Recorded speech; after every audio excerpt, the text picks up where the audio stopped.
अस्सलाम वालेकुम, this is marine Ilyas और हम डिस्कस करने जा रहे हैं करैक्टरिस्टिक्स ऑफ एंजाइम को।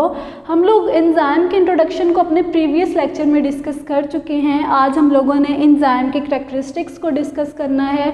अगर हम लोग एंजाइम के पहले करैक्टर की बात करें तो एंजाइम की नेचर है, एंजाइम प्रोटीन नेचर का होता है और हम जानते हैं कि प्रोटीन्स अमीनो एसिड से मिलकर बनी होती हैं और ये जो अमीनो एसिड्स हैं जब एक दूसरे के ऊपर फोल्ड ओवर होते हैं तो ये हमारे पास कॉम्प्लेक्स स्ट्रक्चर्स बनाते हैं।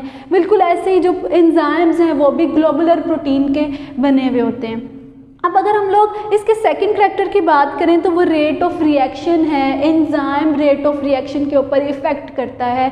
हमने पहले भी देखा कि एंजाइम जो है वो एक्टिवेशन एनर्जी के ऊपर को डिक्रीज़ कर देता है। अब जब एंजाइम एक्टिवेशन एनर्जी को डिक्रीज़ करेगा तो डिक्रीज़ करने की वजह से क्या होगा, रेट ऑफ रिएक्शन इंक्रीज़ हो जाएगा।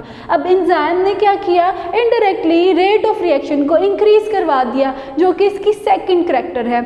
अब अगर थर्ड इसके करैक्टर की बात करें तो वो स्पेसिफिसिटी ऑफ द एंजाइम है।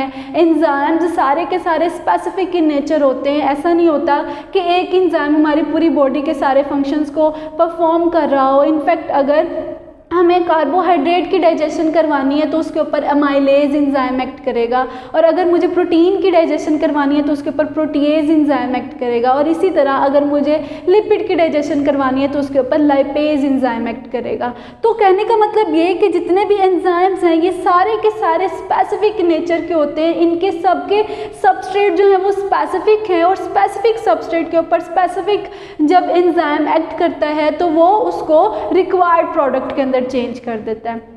नेक्स्ट अगर हम लोग बात करें एक्टिव साइट की तो जितने भी एंजाइम्स हैं ये बेसिकली होल इसकी जितनी भी सरफेस एरिया है वो इन्वॉल्व नहीं होता, बल्कि इसके ऊपर एक स्पेसिफिक साइट होती है जिसको हम लोग एक्टिव साइट बोलते हैं, जिसके ऊपर सबस्ट्रेट जाके अटैच होता है और सबस्ट्रेट के अटैच होने पे वो जो हमारे पास एंजाइम है उसके साथ एक कॉम्प्लेक्स बनाता है जिसको एंजाइम सबस्ट्रेट कॉम्प्लेक्स बोलते हैं, और फिर उसके बाद वो जो सबस्ट्रेट है उसको प्रोडक्ट में चेंज कर दिया जाता है। जो नेक्स्ट कैरेक्टरिस्टिक है वो है regulated by the activators and inhibitors. Enzymes को एक्टिवेटर्स और इनहिबिटर्स की मदद से रेगुलेट किया जाता है। अगर हमारे पास बॉडी में ऐसे मॉलिक्यूल्स आ जाएं जो एंजाइम के नंबर को इंक्रीज़ कर दें, एक्टिवेटर्स हों, एंजाइम का नंबर इंक्रीज़ होगा तो जल्द से जल्द सबस्ट्रेट जो है वो प्रोडक्ट में चेंज हो जाएंगे। और अगर ऐसे मॉलिक्यूल्स आ जाएं जो एंजाइम के नंबर को डिक्रीज़ कर दें, मतलब इनहिबिटर्स हों, तो सबस्ट्रेट प्रोडक्ट के अंदर चेंज नहीं होगा। इस तरह से एक्टिवेटर्स और इनहिबिटर्स की मदद से हम लोग एंजाइम की वजह से होने वाले रेट ऑफ रिएक्शन को भी कंट्रोल करते हैं। नेक्स्ट वन जो हमारे पास है वो कोफैक्टर है।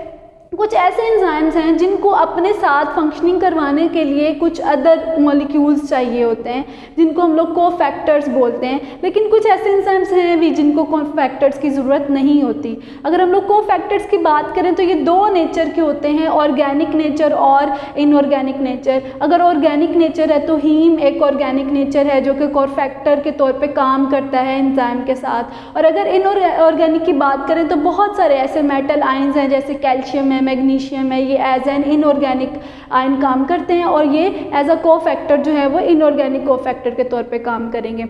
अगर हम लोग कोफैक्टर की बात करें, कोफैक्टर अगर एंजाइम के साथ टाइटली बाउंड हो तो उसको हम लोग प्रोस्थेटिक ग्रुप बोलेंगे, और अगर ये कोफैक्टर जो कि ऑर्गेनिक नेचर का था, जैसे हीम की बात की हम लोगों ने, अगर ये कोफैक्टर किसी एंजाइम के साथ लूजली बाइंड हो तो फिर हम लोग उसको क्या बोलते हैं, कोएंजाइम बोलते हैं। नेक्स्ट जो कैरेक्टरिस्टिक है हमारे पास वो है मेटाबॉलिक पाथवे कैसे कैरी ऑन करता है एंजाइम। एंजाइम सीरीज़ में एक्ट करते हैं बहुत सारे केमिकल रिएक्शंस में और अल्टीमेटली हमें हमारी रिक्वायर्ड प्रोडक्ट मिल जाती है।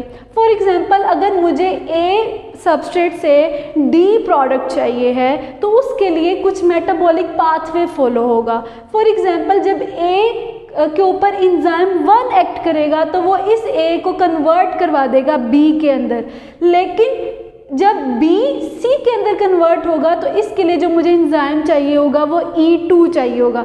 जैसे अभी हम लोगों ने बात की कि एंजाइम्स स्पेसिफिक नेचर के, इस वक्त यहाँ पे जब ए बी में चेंज हो रहा था तो उस वक्त E1 का जो एंजाइम है इसका सबस्ट्रेट ए था और इससे जो प्रोडक्ट आई वो बी आई। जबकि देखिएगा जब E2 ने एक्ट किया बी के ऊपर तो इस वक्त इसका सबस्ट्रेट बी था और बी जो है वो कन्वर्ट हो गया सी के अंदर। इस तरह जब सीरीज ऑफ रिएक्शन चल रहे होते हैं तो उसमें जो आने वाला प्रोडक्ट होता है वो अगले एंजाइम का सबस्ट्रेट होता है। फॉर एग्जांपल आगे अगर हम लोग देखें तो E3 एंजाइम जो है वो बी से सी में चेंज होने वाले इस प्रोडक्ट के लिए सबस्ट्रेट के तौर पे काम करता है। E3 इसके ऊपर एज अ एंजाइम लगता है, सी इसका सबस्ट्रेट है और इसको कन्वर्ट कर देता है डी प्रोडक्ट के अंदर।